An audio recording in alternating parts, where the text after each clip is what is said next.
podcast. With me this evening, I have co-founder of the Alliance for Change, Mr. Kemraj Ramjatan, and interim leader and chairperson, Mr. David Patterson. Gentlemen, thank you and a good evening to you. Good night, Beverly. Good night to you, viewers. Pleasure. Yes. I know we're into the holiday season. All the social events going to start. The parties going to start. The Christmas and the year gatherings are going to start. So I really appreciate you guys taking the time to sit with me. But as we come down to the end of the year, gentlemen, we had elections months ago, and we are, as a nation, we are still without the office of the leader of the opposition being filled. The Alliance for Change did put out a statement pointing out the importance of this office. But gentlemen, I want us to talk a bit about that this evening. And I would like to, pick on the brain of Kemraj Ramjatan as an attorney. Just how critical is this office of the leader of the opposition? Kemraj? Thanks very much, Beverly. Yes, it's the holiday season, but I must say that I'm quickly getting old, so you can't be enjoying it and as you used to with David Patterson and the boys and so on. But in any event, we will can still do a few hurrahs, Costa's last dance.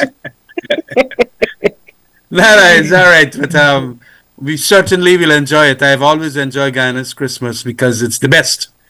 Notwithstanding all the problems we might have, it is still the best. But coming to one of the problems that we're having now, Beverly, it has to do with the avoidance and the evasion of the PPP government in wanting to set the location and the situation for having an appointment or an election of the leader of the opposition. The Constitution provides for the leader of the opposition position, and its significance has to do largely with a number of appointments that you have to, with meaningful consultation with the leader of the opposition, then appoint. And in certain situations, like the Chief Justice and the Chancellor of our country, you need the agreement of leader of the opposition. And so in very many things, even how Parliament is run, the Parliamentary Management Committee, as we call it, a great input must be had by the leader of the opposition and his or her representatives there in that parliamentary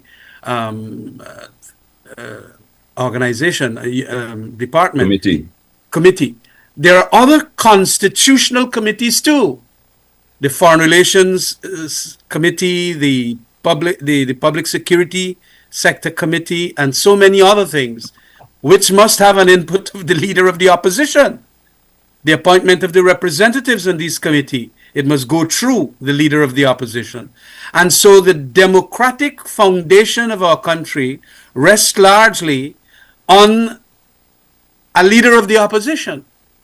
Almost when the debates are being had in Parliament, so much so, even if he does not speak, the leader of the opposition has to have his inputs have to be procured by the Speaker of the House for purposes of the agenda and what else you can talk on as the issues on the agenda. So it is a fundamental core to the democratic process in Guyana that there be a leader of the opposition.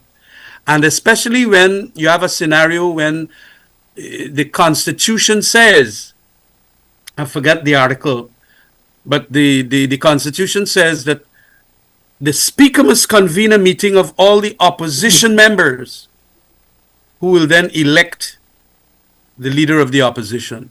And we understand that Kuwin got 16 seats and its leader, presidential candidate, Mr. Azruddin Mohammed, he is willing. It is not as if he is unwilling, like what we had in 2015 when the meeting was convened and the PPP didn't want, basically, they didn't turn up.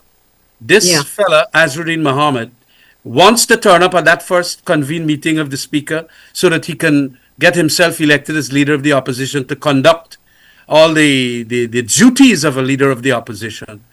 But of course, we have them trying to evade that and avoid it and utilizing all manner of scampishness to say that, okay, we should not have somebody who is a fugitive and so on.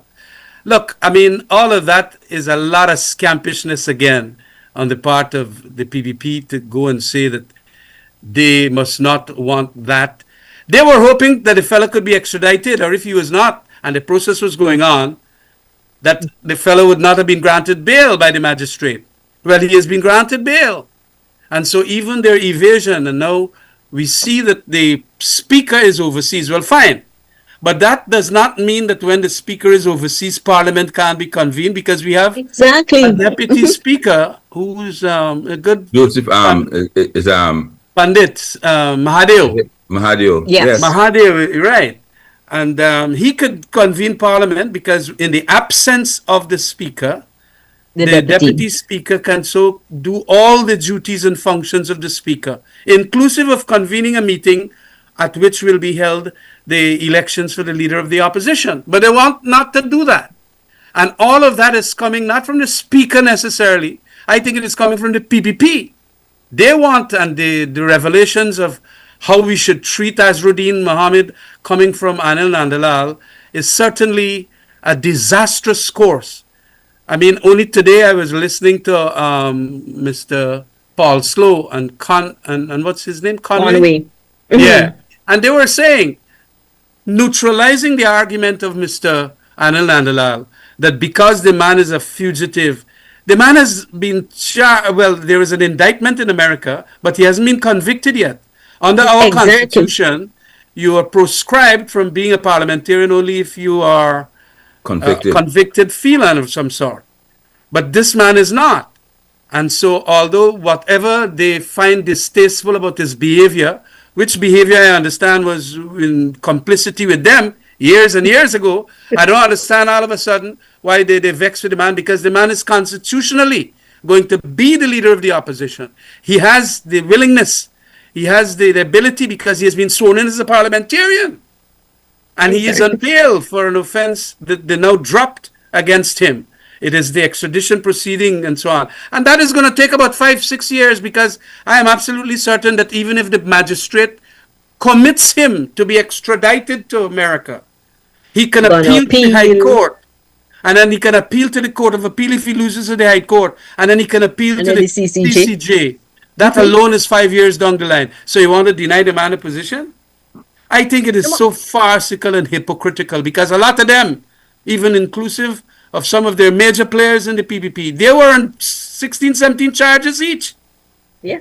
You know? And so it is important that we understand that this PPP don't want the rule of law, because establishing the Constitution and correcting all the wrong, at least establishing the various office holders into place is a fundamental aspect of the rule of law. So it is executive lawlessness you got. And they're trying to utilize all kinds of fanciful, artful excuses to prevent that from happening. But, you know, we're going to get more and more into it as we talk. Yes, David, I want to bring you in here, because while we may look at the individual, that's just one aspect, you know. If we take the individual out of the equation and we look strictly, as Kemraj has been saying, at the rule of law, you know, and we examine where exactly are we heading as a democratic nation without filling this office, because whether it is Azruddin Mohammed or some other person who get the majority votes, able to secure the majority votes from among the opposition members, is the PPP, you know, Kemraj has been saying it, is the PPP basically holding the country to ransom? Yes, good night, Beverly, once again. Good night, viewers, Kemraj. Listen to me. Democracy, that is either the beauty or the curse of democracy, right? The beauty is you go to the elections, The beauty is that that Irfan Ali and his team and his cohorts would like to jump up and celebrate that they have won. And we said, great, he's sworn in, and we acknowledge that Irfan Ali is the president and this person is the minister and those things. That's the beauty of it. The beauty of democracy is that we went to elections and the one party, I'm not talking for the individuals, they have secured enough seats. The opposition secured, 28, 29 seats in total. Democracy dictates. Just like how we accept Irfan Ali being the PPP being it, we must accept the process which we all engaged in. We all signed up, all political parties signed up to on the GCOM form and declaration and those things. It never was there that when you sign up, I don't like Kemraj Ramjatan, so I would now hold the entire democratic process to ransom. Going back all our years, this is unprecedented. Leaders of opposition, either they had a decision, they had a choice. It was never taken away from them. Going back to Chedi, if Chedi was, he would have been sworn in. If he had an objections with the process, he could have nominated someone, but the choice remained with the non-governmental members of parliament. It wasn't the individual. There was Chedi, then there was Desmond Hoyt. There was Robert Corbyn as leader of opposition. You had David Granger, you had Barra Jagdeo, you had Aubrey Norton, Joe Harmon, Aubrey Norton. Never, ever, ever, because the process was never, ever, ever that democracy, which we want to champion and say that we're a democratic country and those things like that. These are the things we prescribe to. We may not like the individual, but if we prescribe to democracy, we have to let it go. Me personally, I don't like none of them. But the democratic process has thrown them up. And you have to respect the office, not the individual. You have to respect the office. And another point is in Alliance for Change is that there's an office under our constitution which should be designated leader of the opposition. And we're saying as a democratic country, you have to fill it irrespective of long to the due processes. And Kemraj highlighted what the reasons for debarment are X and Y. If those reasons for debarment are not met, then the process should go on. David, I want us to touch on two things quickly, and Kemraj, you also. The constitutional reform. That is supposed to be a process that is to be advanced. Well, it should have started and then continue into next year. And secondly, the Guyana Elections Commission, because the way it is now, the chairperson of the Guyana Elections Commission has basically, rightfully so or wrongfully so, within our own power, more or less dismissed the opposition commissioners. And so now the opposition don't have representation at the Guyana Elections Commission and no representation at the Constitutional Reform Commission. Where does that leave the nation? Well, let me start off with GCOM before Kemraj can go into the Constitution, which is affecting. So the chairwoman, gender neutral, of GCOM has made a statement, and you say rightly or wrongly, if we agree with it or not, that she feels, in her opinion, that a leader of the opposition must be in place for GCOM after an election for GCOM to be rightly constituted. That's her opinion. She's a former High Court judge. Retired. So she may be wrong. It hasn't been challenged. So there is another agency sitting, waiting for the appointment because of her statement and she is the person, just like the speaker. She has similar local standards like the speaker. She has to call the meeting of GCOM. And she declined to call the meeting, saying that, listen to me, in her opinion, that the dynamics changes after the elections and they must have a leader in opposition in place, and he must have an option to have a say how GCOM function. So I'm not saying that's right or wrong, but there is another institution that is waiting on GCOM. Ladies and gentlemen, if we follow correctly the electoral cycle, we are supposed to have local government elections in 2026. The last local government election was in March of 2023, March I think was 2023, which is another 3 months. Constitutionally due in another 3 months, because every 3 years it is. I mean, you have no elections commission because the chairperson, rightly or wrongly, is saying that the leader of the opposition must have his input into, I don't know what she's saying, what it is, but that's her position. So GCOM is not functioning. GCOM is not functioning. The budget for GCOM, right? The time for the budget cycle, the budgetary cycle, I by now would have expired. It starts in July, and maybe because of the election they would delayed it, but by now it is there. The budget for GCOM has to be prepared. In it, the same chairperson, Madam Claudia Singh, has stated early on this year that biometrics, which everyone has been calling for, can be done, but it wasn't done in the 2025 elections because of the time frame. So you would think that GCOM budget being prepared, one of the things that should be in the 2026 budget is funding to commence the process of biometrics and whatever enhanced electoral measures that you see fit. But GCOM is not meeting. So who's gonna raise that argument? Who's gonna put up the budget? Who's gonna say for us to make a possibility, which the EU, their report, which came out very recently, once again, for this is probably like the fourth or the fifth time Carter Center said to this country, you have to strengthen your electoral processes. Who's going to prepare that budget? Because there's no thing. And that's all now linked to this ill-fated, ill-advised, and downright stupid decision by the PPP to play and tinker with our democracy. Kamraj? Yeah, I agree totally. That is an immediate, direct impact of the PPP's obfuscation and evasion of the appointment or election of the or the convening of the meeting to have the election of the leader of the opposition. And it is all deliberate. It is all planned out to delay the process and to delay the process. And they probably feel that now that they have presented the evidence in the magistrate's court, the magistrate might very well commit, and then they immediately going to try to ship them out. But the people got a right to appeal. You know, they would like to send them out immediately. As soon as the magistrate give her decision, they probably going to get an airplane or an executive jet waiting for the two fellas to go and zoom them out. Well, he has been committed and he ain't filed an appeal yet.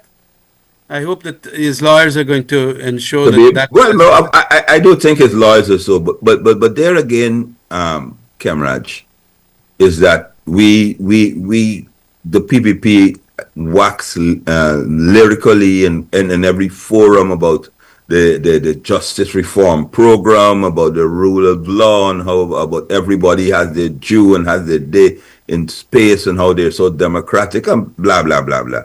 And there again, it's clear that you've seen it how that they're trying to subvert this great judicial system, which they boast about.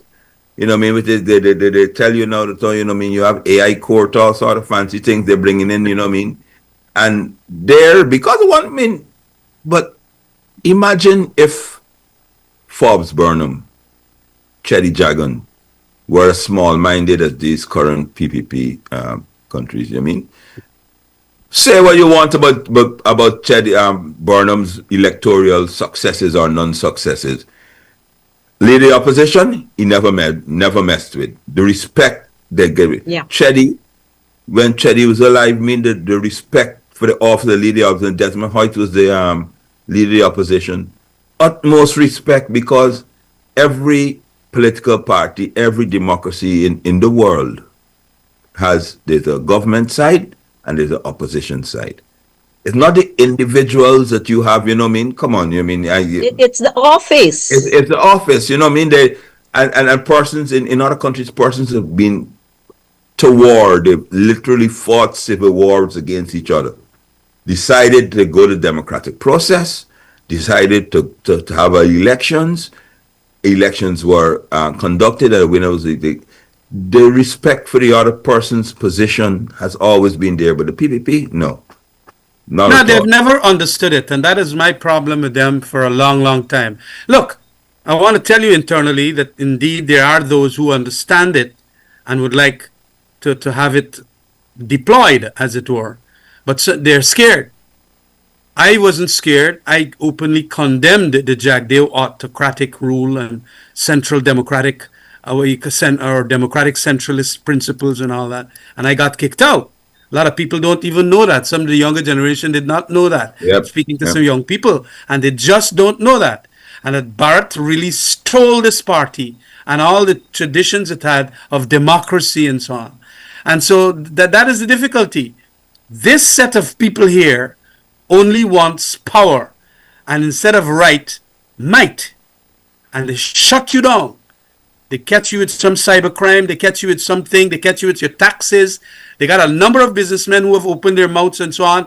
Bam, they gone and check out the taxes, and all of a sudden they back down. Public servants, the same thing. Yeah, And so on. Trade unionism and trade unionists, they do it again. Take away the money or don't do the money's collection, so the poor trade union don't get the monies to run their trade unions and so on. Look, it is terrible what they have done. It is, you know what I mean? So when you look at it holistically, we're sort of smokes and mirrors. We are, the semblance of a democracy are there because it's that there's these institutions. But when you peel away the veneer like an onion and peel away the skin of it is not, we don't function as a true the functioning of it. And even with the judiciary too. You remember how Anil Nandalal start attacking and some other people start attacking and Bharat Jagdeo start attacking the magistrate for granting bail to the Azadin Mohammed? Yes. And especially when they get a decision like the Environmental Protection Agency, Sandil Kisoon write a masterpiece. And they're gonna cuss down the judge. They're gonna cuss down Gino Prasad. Any judge that give anything that is anti-government or against the government or against executive lawlessness, they start cussing them. And they want to drive fear. But I hope that these judges are not going to be, scared. And they're going to uphold the independence of the judiciary and so on. And I've seen that. That is my... And we also they must be commended. They must be commended. Exactly. They've been on the attack no other time. Yeah. No other time. I mean, even in the heyday of Burnham, I can always remember Cameron talking about that case. I think it was Keith Messiah. That's right. And he gave the Timal's case. Timal's case, right? Which is tremendous cost to the government at the time, you know what I mean? But it was the right thing to do because those are the safeguards we have. I mean, the judiciary is supposed to be independent. We always had towering, great legal luminaries there, you know what I mean? That very highly respected. That stood up to whatever government, whoever is in government, because right is right. So, I mean, I want to commend our judges and magistrates in the judiciary. They are doing a commendable job. Not every case decision will be in your favor.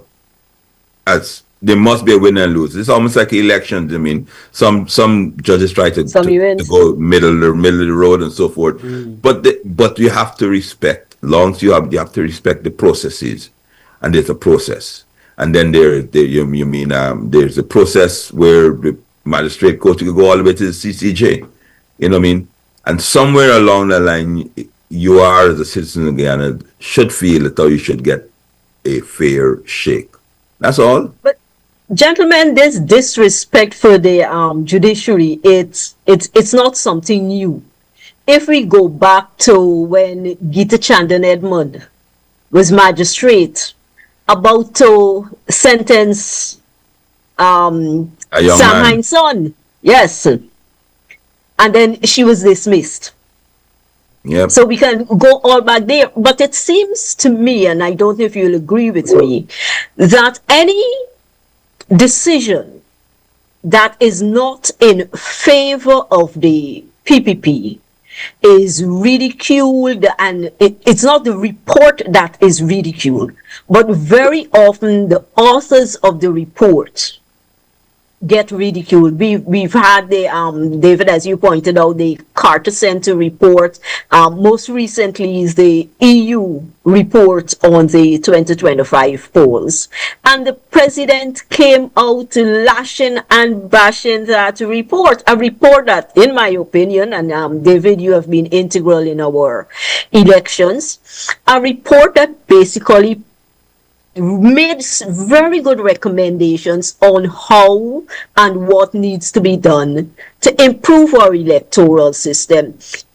Is there likely to be any improvement over the 4.5 years before we head back to the polls? Not likely, because what the EU would have written, they would have written before in 2020, in 2015. And as long as I think this was the fifth or sixth time as observer here. You know what I mean? When we met with them, they said that this is part of their charter as the EU to observe elections in associated countries, and that they put up as best as they see a report, and it's a government of the day and the people in the country that to either take this process forward. Unfortunately, you know the PPP, because they're basking in what they call their victory, wouldn't do it. They don't want to change the apple cart. But the EU says some very simple things, which every single person, knows. 93% they said of the state media cover the PPP. Or even louder, and everyone knows that you can't turn on, up to today, you can't turn NCN and see myself, Camraj Beverly, or anything alliance to change on any of the state media, the radios and those things like that. And then, of course, they have the affiliate news medias, iNews and those things like that. Every another one popping up. The EU said, state resources. Yes. I don't know why everyone knows that. In Barbados, you know that all the regional chairman and the regional chairman and the region carrying 6-day or 10-day workers to transporting them to go to rallies. And if they don't turn up, they get fired. That's state resources, you know what I mean? The buses, the Gaisuko buses that transport the workers carrying people to rallies, the trucks and those things like that. Why would he be angry for something that every single body knows? The EU said that they noticed that the police harassment, you go to get we know this, you go to get a permission for a meeting, and you asked for it a month ago or a week ago, and when you go back to collect, they said the PPP, they said no, sorry, the PPP came in before. State resources, abuse of state resources is something that everyone knows. It's so common under the PPP. It's almost taken for given. The person just said, "Oh, this is wrong." The person said, "Oh, that you don't." And in any democracy, cameras know this. And when we were there, and rightly or wrongly, persons will say, "Oh, maybe we're stupid. We should have did." But things we never did. You do not open major projects during the electoral process, because you stop as a government and you run. You're in transitional period that 3 months after you dissolve parliament, so you delay certain projects, delay opening it, delay signing contracts and those things like that during that period. Can't take the time. PPP, it's what a decent democracy, and the PPP benefited so much from our professionalism and our acceptance of the norms. Several of the projects that they came in 2020, Cameron would tell you that they opened and those things like that. We could have done it, rushed and done it before the election, but professionally we said no. You know what I mean? I talk every time about GPL and the generators which we bought, right? And they were in the country. We didn't have no big fanfare, but the PP brought thing and they throw a big party up. So we still getting blackouts. But we bought the generators that power in the country to today, outside of the power ships that they brought in. That gave us blackout today. But they came during the electoral period, and we said, no, decent electoral, don't have no big fancy thing. PPP took them, didn't even have the decency to acknowledge, and I made a mess of it. And I must apologize. I hear people in Berbice are getting long blockouts. Let's hope it's better for Christmas. I'm hoping and wishing you the best in the festive season, but with the PPP, sorry, folks. David, you wish him Yeah, well, the city was flooded. The city was flooded. Yeah, Kamraj? No, we can come to the flooding because that's another shameless act on their part. But it is self-restraint. This government does not have self-restraint and even self-respect. Look, it is not only what is expressly stated in statutes or in the Constitution that you have to be guided by. Basically, you're also to be guided by morals. There's a moral authority that must ground political behavior.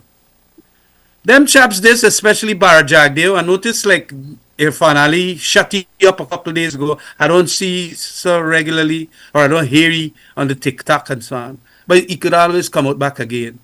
But that fellow would go and talk a whole set of nonsense on the press conference. And there is absolutely no self-restraint about what he will say and how he cuss down people. Is like my friend Critic, who going to use all kind of expletive and so on. That is how they carry on. And that is how they bring down and they make their base, the PPP supporters, not learning to argue the case, but just being emotional about it. Oh, what wrong if Jack, they would do that? What wrong? You don't hear what the man say? And so on. And very inarticulately would just use the emotional argument. Oh yes, no matter with them fellas and the opposition. You don't know what they are, and so on. And the argument done. I have seen that even after trying my best to articulate the arguments as to why we should have a certain policy. Soon as you turn your back, no matter with that chapter, man. And they get them PPP buys, they just come. What was it that David Patterson and Beverly's talked yesterday at a meeting? And then they try to go and talk how we this and that and all kind of thing. And we no good. And then they use the racial arguments. They use ethnicity.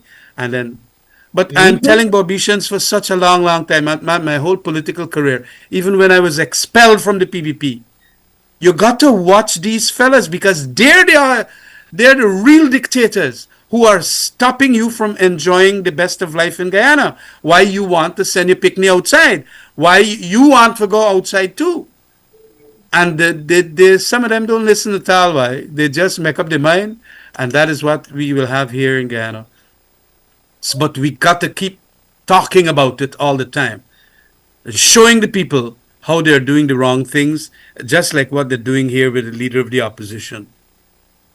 Yes, Kamraj, early on you mentioned money and public servants and what have you. One of the promises made, or one of the commitment I think all parties made during the campaign period was the direct transfer of cash to individuals. We, as the Alliance for Change, we made a commitment that there will be that transfer, but we even went further to say there should be legislation to guarantee direct cash transfer out of our oil resources. We are heading towards the holiday time, and Kamraj, as you said at the start of the program, Guyanese Christmas basically is the best Christmas. Yeah. How is it looking for the Guyanese Christmas this year? No cash grant, no transfer. And you, Kamraj, you have your wife. I know Sita is going to be behind you for money. David, I know Colleen is going to be bothering you. Oh yes, only today. Today we were in the supermarket and Bana. Them prices gone up. I mean, you just went there to buy, as Sita said, a couple of things. Sita called it a couple of things, and it ran up to about $52,000. I said, "What happened here?" And you got to take your wallet out, and you got to start with them $5,000 bill for pay. And whilst I was doing that, a couple others behind in the line was watching us, And I said, Mr. Ramzan, you're going to have to pay because you can't eat the money. And it's true. But a lot of people don't have that kind of money that, I earn, and I'll be frank about it. And how are they making out? And I'll tell you what. In my street here, I have seen people who are doing pretty badly in Delft Street, Campbellville. And it is not as if it is going to be a nice Christmas for them. We always make do. I'll tell you that. We're going to do a localized thing and do a duck curry and dal puri or whatever and fix up nice and so on. But it is very, very difficult. The cost of living. You go to the market, Karaila, Bora, Baji, Bolanje, all of them things, them price gone up. And then the meats and the fish and so on. Whoa. I mean, it is terrible. And I don't know how people, because I went to the supermarket with my wife too, as I told you, and I looking for ham. The prices for ham, and you want a little ham and so on for the Christmas. But now this thing, it's going to eat up your pocket. It's very, very rough out there. Beverly, look, Beverly, cost of living is out of control. The government don't want to openly admit that they have no clue. They don't want to admit that they're clueless. So they deflect. But the ordinary man, the Barbicians, the people in Region 5, Region 6, all around the country know that the cost of living is out of control. Oil, things that you used to buy, staple for everybody, bread, oil, all things, have gone up. And the government they're blaming everyone. They have not come up with a solution to save this thing. They make some great announcements, right?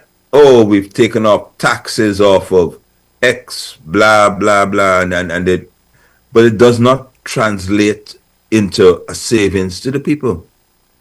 The things that they are addressing is to help their friends and their family and their favorites. Yeah.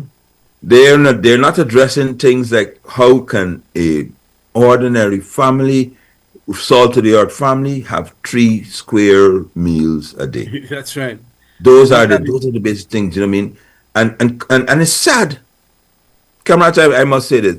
Coming from a party, and I tell you that has a communist origin. Yes. Right? Marxist, it is sad, the masses, the communism is equality, the masses, provision, equalization for things. Coming from a party who just, a year ago, expunged the word communism from their constitution. But their entire philosophy, one of the reasons is rumored that they were not allowed to take power in the 60s, 70s, is because the West felt they were a communist party. And communism That's true, yeah. looks after your poor, working class. Looks after the working class. So it's so sad to see from where, comrade, things from where Chetty and Janet and Ashton Chase and those guys that brought this party to what we have here today. I said oligarchs who, Irfan Ali goes to make a joke about cash grants. Yeah. How can you be so low? Make a joke about people in Guyana wanting cash grants as though, it's almost like the bourgeois. It's undeserving. They should not get it. Yeah, they should not get it, you know what I mean? He promised that this would be the best ever Christmas and those things like that the PPP won. And now they're going back and start telling you all sort of hairy-fairy things why it can't be done. They're trying to rationalize why they don't want it granted.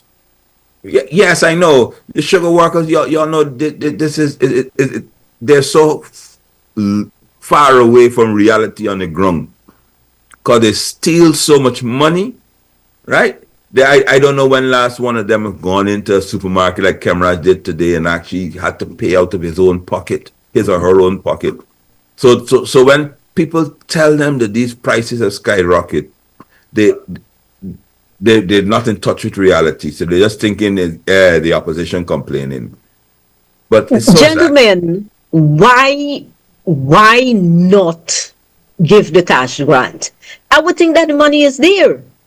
What that is the point. Reason Could the there point be? was made that because of the high cost of living, there was this expectation that you're going to get the cash transfers, and they had promised it in they themselves In in the campaign, yeah. campaign. They're going to do it. But somehow they feel that now that they're in power, that money belongs to them. It is not the people's money.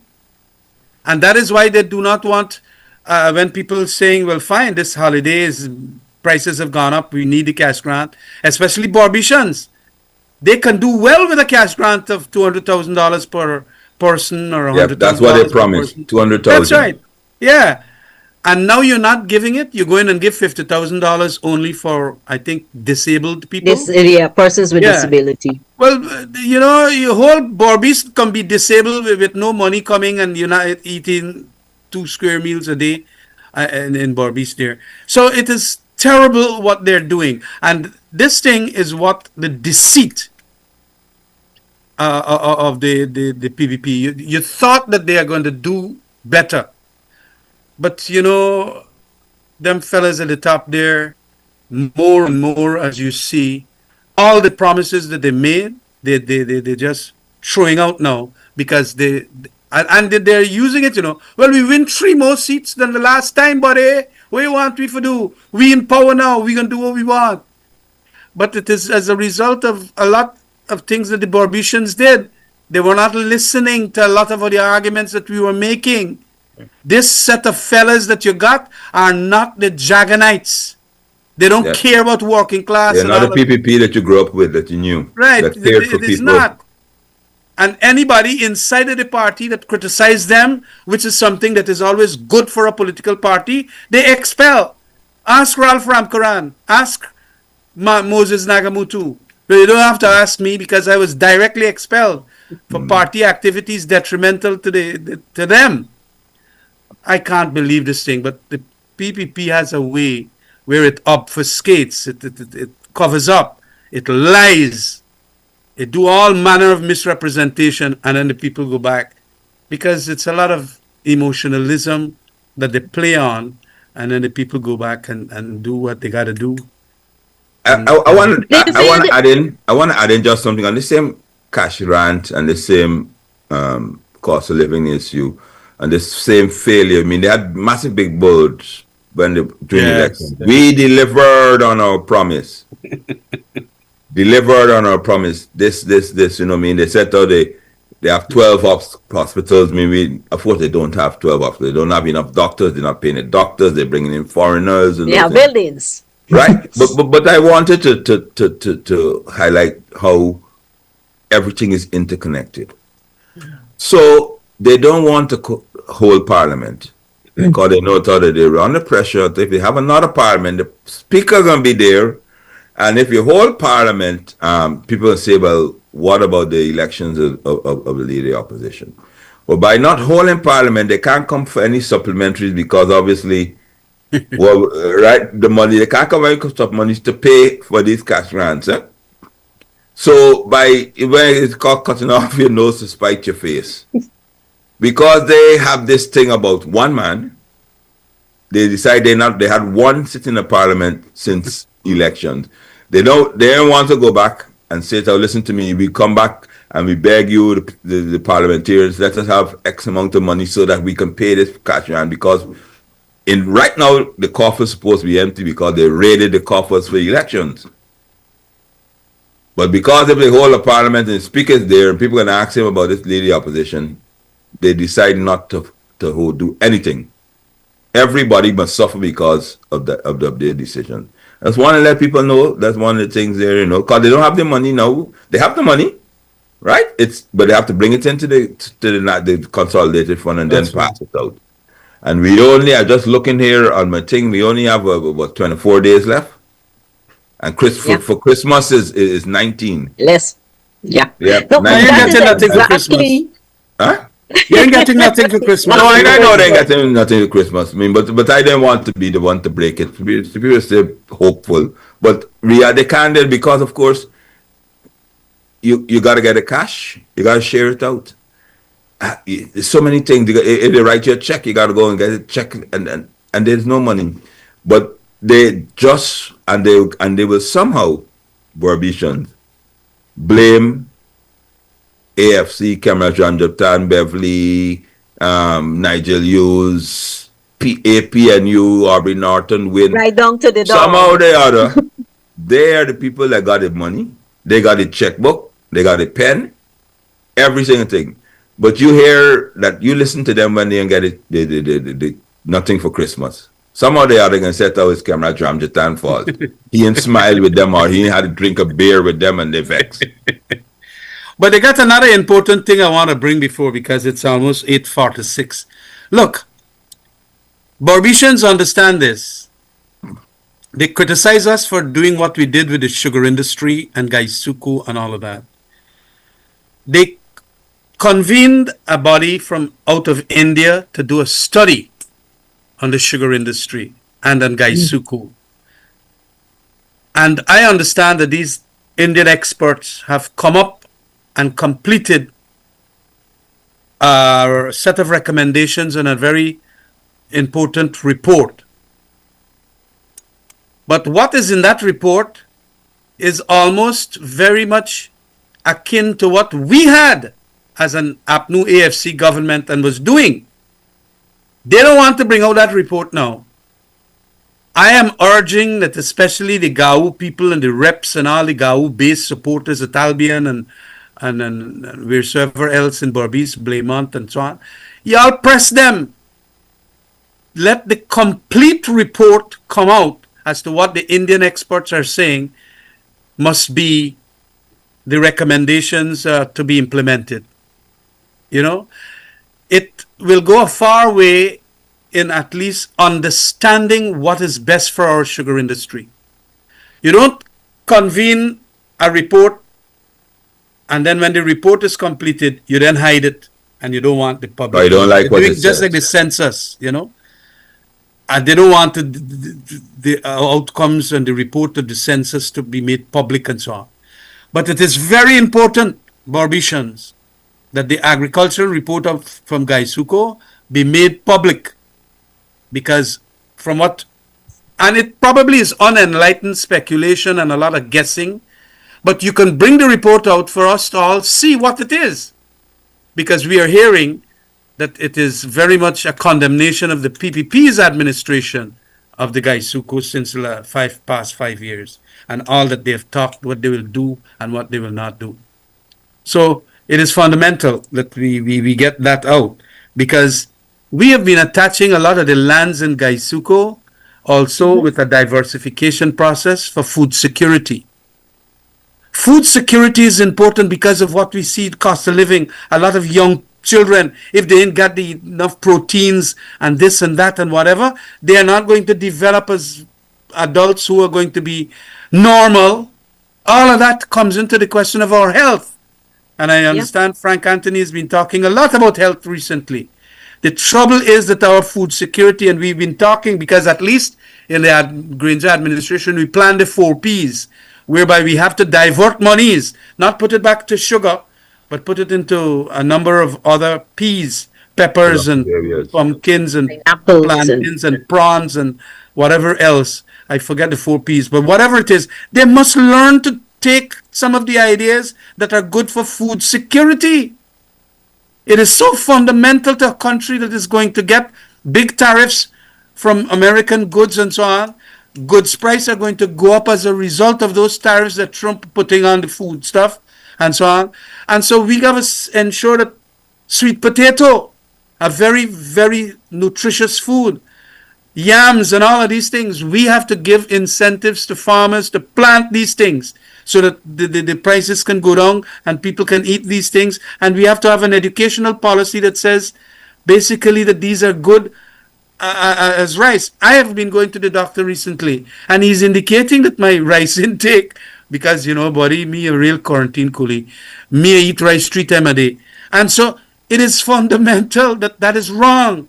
You have to do this and eat ground provisions, this, that, a balanced meal so that you can get especially your health right.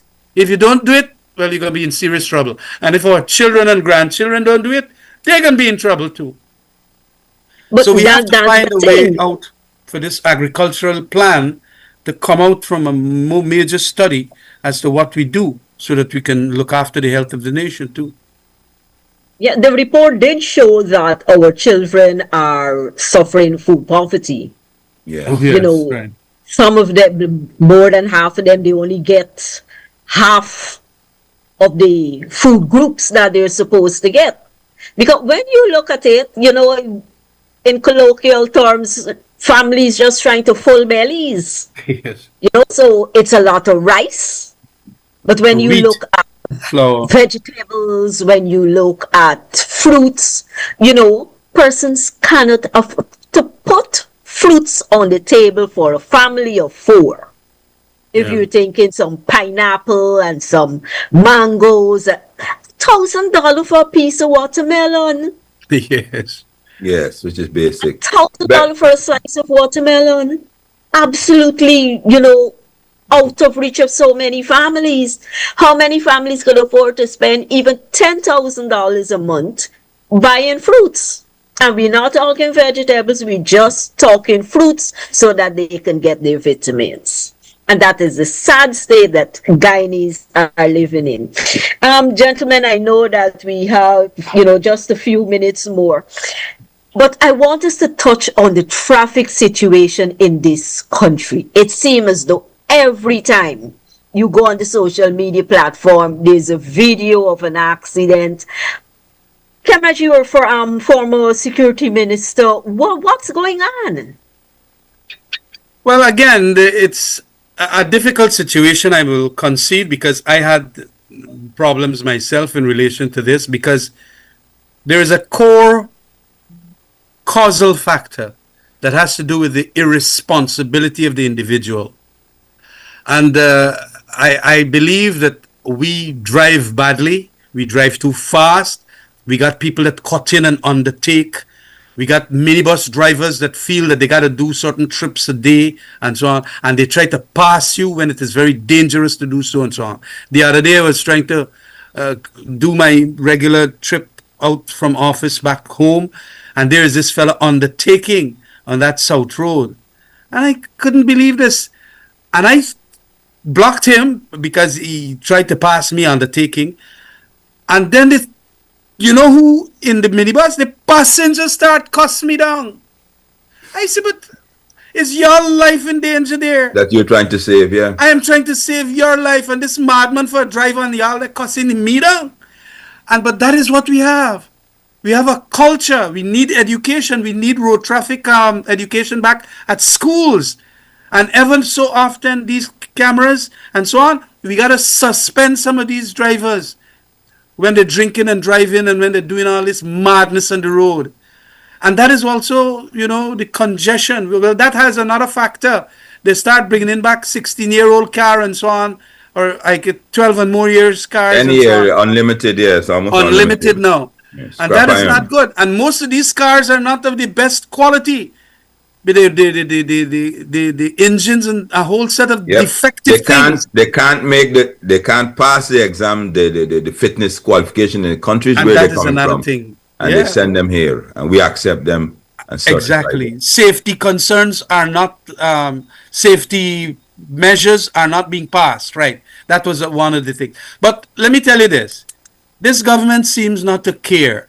It just goes to feel that if it were to do some policy that is going to become a little more stringent on drivers and this and that, it might be not something that the people of the country is going to support. Like when I had the curfew, at 2 o'clock, you got to go home, get your ass home. Yeah. Go home. Because you go later than that, you're going to beat your wife. There's domestic violence, this, that.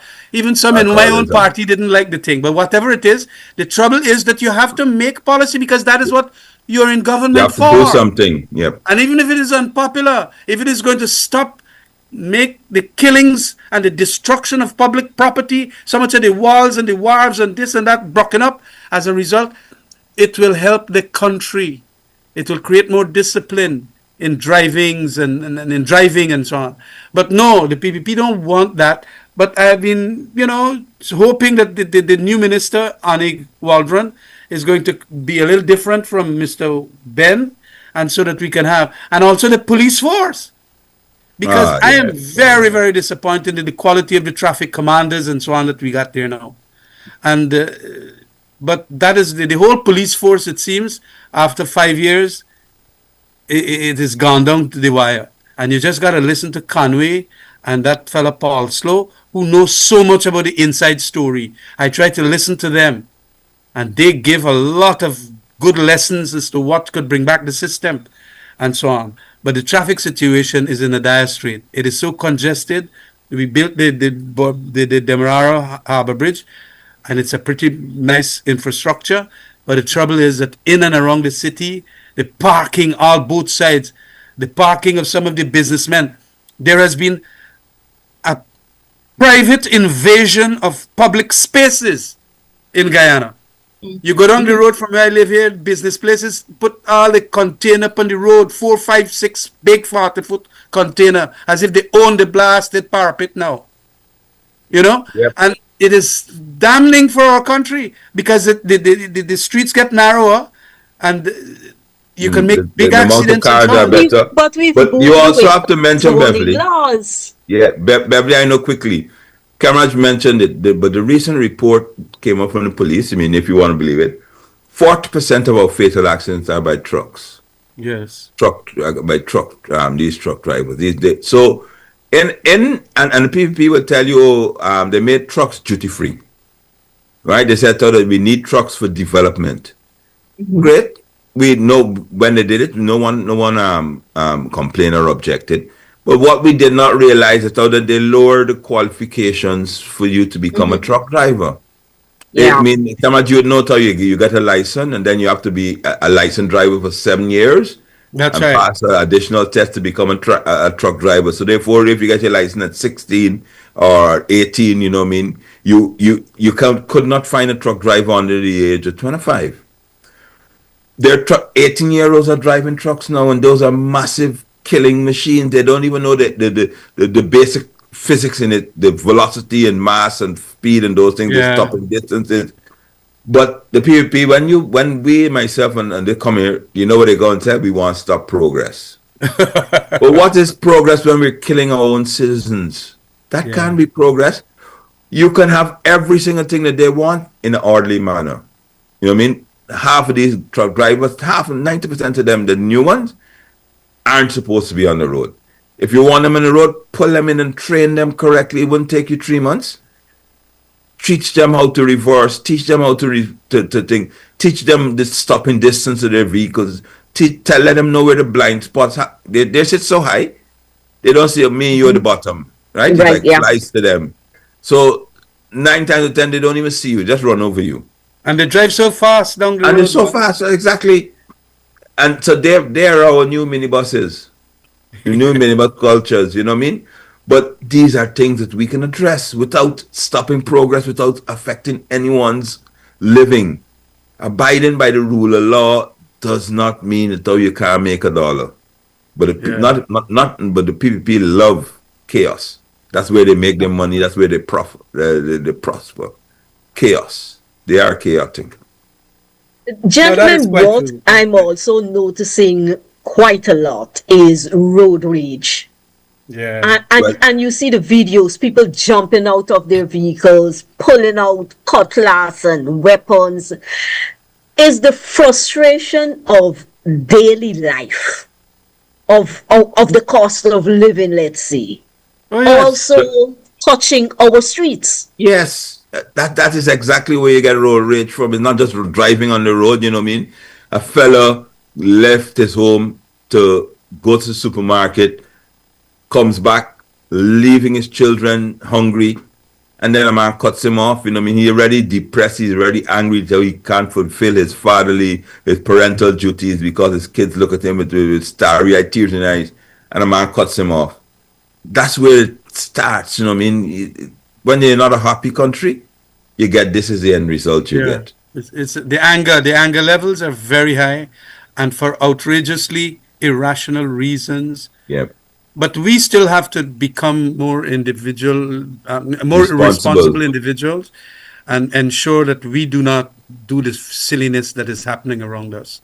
And we also tell, like what I was trying to tell the passengers in that minibus, couple of them cool off because I nearly braced the man out of the blasted street. But he felt that because I drive a new vehicle, I don't want to give him space. No, I didn't. But the cost down was too bad. And I sometimes look at some of these passengers when they get accidents and so on, and are the victims of the accidents whilst being in that speeding vehicle. They could easily tell that chap, "Hey driver, why you driving so fast? Why you don't slow down?" But never say, "Gam more fire, buddy, gam, I can't really run." And then you end up there. Whose fault it is? It's all our fault. All our fault. The individuals, the car driver, passengers, everybody.